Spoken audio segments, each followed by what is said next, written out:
Forceps 151.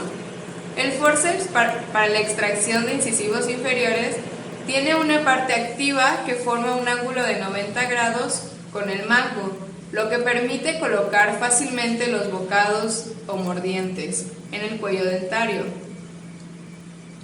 Técnica de extracción.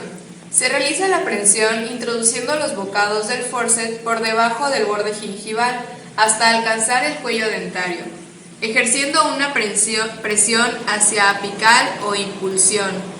Se efectúa un primer movimiento de lateralidad de poca amplitud hacia vestibular y otro hacia lingual. Se van repitiendo estos movimientos hasta luxar completamente el diente, aplicando la tracción hacia adelante, arriba y afuera.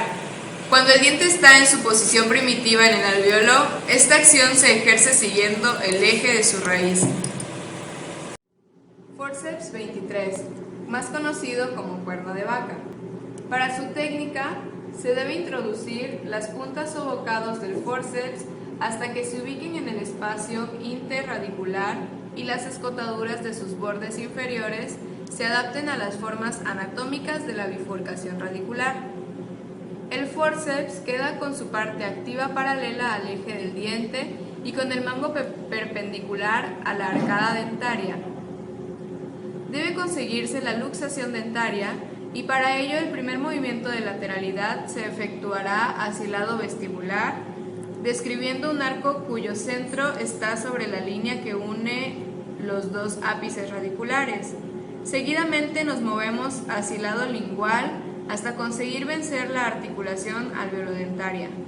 Después realizaremos el movimiento de tracción dirigiendo el molar hacia arriba y afuera con una inclinación hacia vestibular.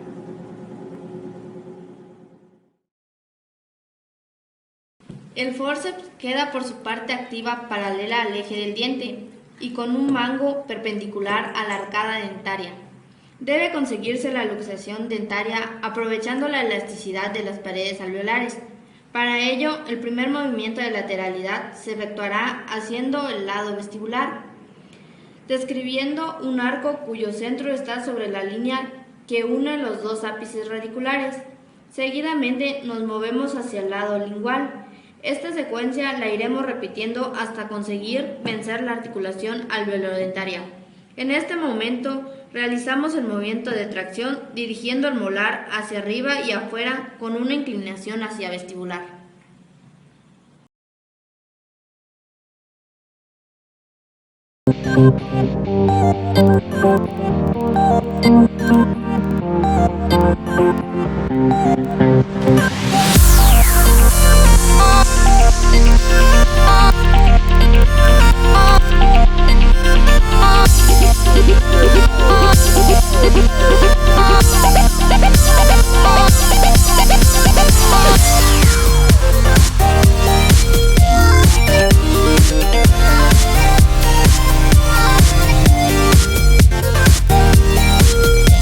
Forceps 18L. Es de gran importancia realizar una correcta presión, para lo cual deben colocarse adecuadamente las puntas de los forceps por debajo del margen gingival. Se inicia con un movimiento de lateralidad de poca amplitud para no fracturar la débil cortical externa. El movimiento de luxación hacia vestibular se efectúa haciendo descubrir al diente un arco cuyo centro es una línea ideal que une dos ápices, mesiovestibular y distovestibular. Con esta acción pretendemos dilatar la cortical externa.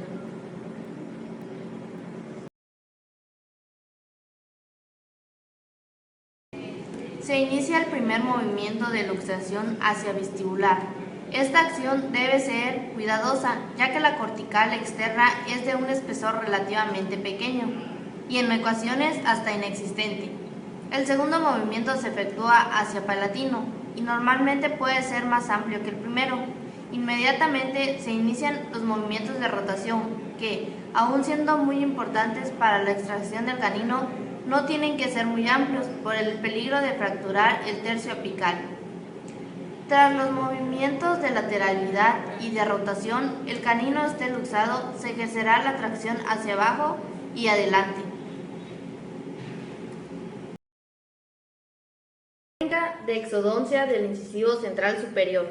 Se realiza la luxación con elevador recto y se procede a la exodoncia con el forceps para lograr una correcta aprehensión. Se introducen las puntas del forceps por debajo de la encía hasta alcanzar el cuello dentario. La luxación puede lograrse inicialmente con elevadores o utilizando únicamente el forceps mediante movimientos de lateralidad en dirección vestíbulo-palatino. Después de este movimiento se realiza el de rotación hasta lograr el desalojo del diente de su alvéolo. Para ello se consigue con un movimiento de tracción hacia abajo y ligeramente hacia adelante, siguiendo el eje radicular del incisivo central. Las partes siguen el mismo eje o línea. La punta suele ser relativamente pequeña, en forma de media caña de mayor o menor grosor y diámetro, de forma triangular. Estos sirven para desprender las fibras del ligamento que mantienen al diente en el alvéolo. Los elevadores rectos son universales y es más usual utilizar los de 2 milímetros, 3 milímetros y 4 milímetros. La técnica para la extracción del incisivo central superior se comienza con una luxación con elevador recto y se procede a la exodoncia con un forceps para lograr una correcta aprehensión. Se introduce las puntas del forceps por debajo de la encía hasta manejar el cuello dentario. La luxación puede lograrse inicialmente con elevadores o utilizando únicamente el forceps mediante movimientos de lateralidad en dirección vestíbulo-palatino.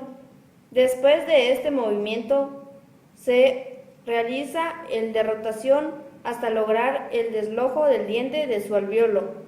Ello se consigue con un movimiento de tracción hacia abajo y ligeramente hacia adelante, siguiendo el eje radicular del incisivo central.